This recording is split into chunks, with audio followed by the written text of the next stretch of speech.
Good morning, ladies. It's day 3, and we are dealing with depression, mood swings, lack of motivation, and hormone imbalances. And I just wanted to jump in today and give you guys my take on there and help you understand really what's going on. Now, the reason why I asked the journal in the journal prompt that I put up, the reason I put that particular journal prompt up is because we can all define depression by a book. We can all go on Google and ask the definition of depression, and they're going to tell us one thing.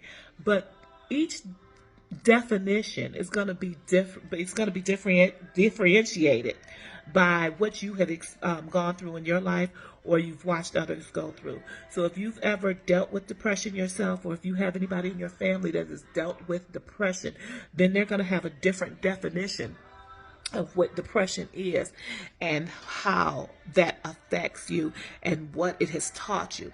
I know for me, my definition of depression would be unprocessed emotions. And the reason why I say that is because when you don't process through what you're going through and how you're feeling, then what happens? What happens is you have all of these thoughts and all of these things just sitting there, and it blocks you from being able to go forward, and it makes you feel heavier, and you don't want to go forward because all of this stuff is muddled and going around in your head. And to me, that's depression, because you get into the point where you don't want to move, you don't want to think, you don't want to do, you don't want to be, because it's too much going on in your head. So, if that's the case, the best thing that we can do for that is what? Process the emotions. Go through the journal prompts and write the stuff out and get these thoughts out of our head, or fix them in our head, or straighten them out, or work them through in our head so that we can process what's next and we can keep going forward. So that's not the only part of depression, though. Depression can come because of a hormone imbalance. Anytime you have low DHEA, testosterone in men, or estrogen in women, you will be at a place where you can be depressed, because those getting older, going through perimenopause, menopause, going through midlife changes and whatnot, will cause those hormones to lower. And when those hormones start lowering significantly, then you will see bouts of depression, because your body is functioning without hormones that they're used to having. Hypothyroidism, or low thyroid, can cause depression. Low iron, y'all, so we talk about supplements often. Low iron, low vitamin D, low vitamin Bs can cause depression. Not that they are a part of it, they can cause depression. So honestly, you want to know what you're lacking. If you are anemic, that means you have low iron. You should either be taking an iron supplement, or you should be cooking in cast iron skillets. Do you know cooking in a cast iron skillet will allow your food to absorb all the iron that you need? And you can be putting the iron in every time you eat a cooked meal, and so you won't have to take a supplement, but you will be getting the necessary iron, and that can ward off depression. As well as the low vitamin D. Of course, the best way to get D is to get out in the sunlight. Well, guess what? The weather's changing. We're going into the fall. And that means that we don't get the sunlight like we used to. And I'm in Ohio, of course, that Midwest. And when you're in the Midwest, we experience every bit of all 4 seasons, especially in Ohio, y'all. We can experience all 4 seasons in one day. So we know that the majority of the year, we're not getting the best sunlight that's going to give us all the D that's necessary. So taking a vitamin D supplement is very necessary so that your body can have all the D that it needs. So taking supplements, getting your B, your D's, your iron, that's going to help lessen the thought of depression. Now, the other thing that can really affect your depression or your mindset is an insulin imbalance. Now, we know as we're getting older, we're not usually processing insulin the same way, right? And especially for women who are perimenopausal, menopausal, a lot of times that really affects your insulin. So that will take us back to the diet. We need to be watching what spikes our insulin. There's going to be certain foods people say stay away from, stay away from, stay away from, because it's going to make your insulin go up. And you eat them and it doesn't do that to you. It doesn't spike your insulin.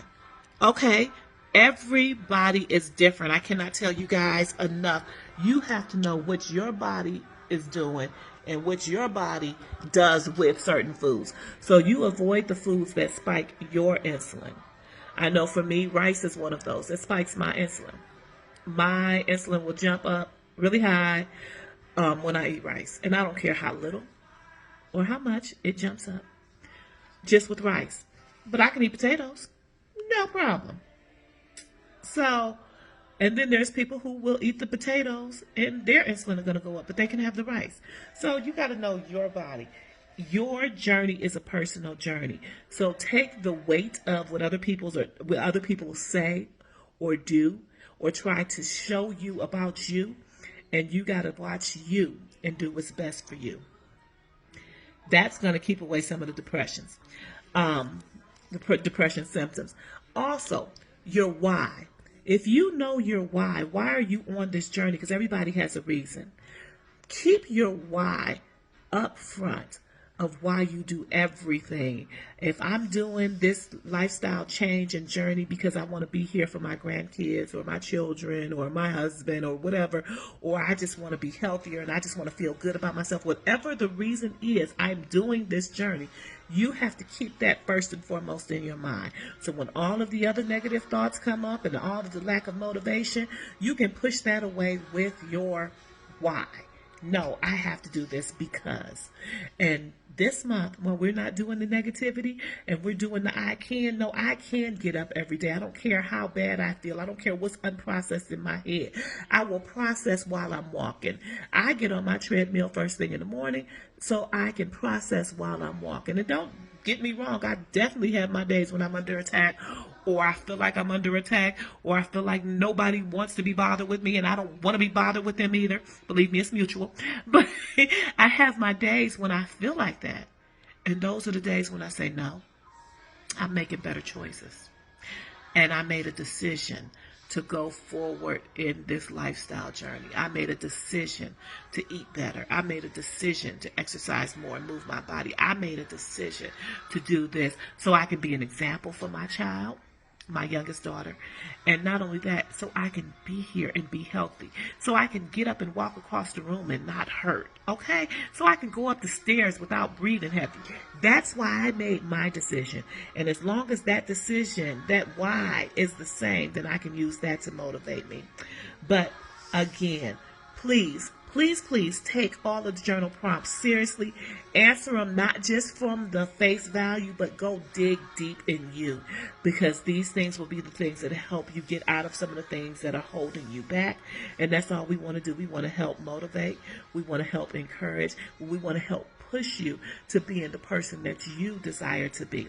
And remember, ladies, do something nice for you today because you deserve it. And I'll talk to you guys soon.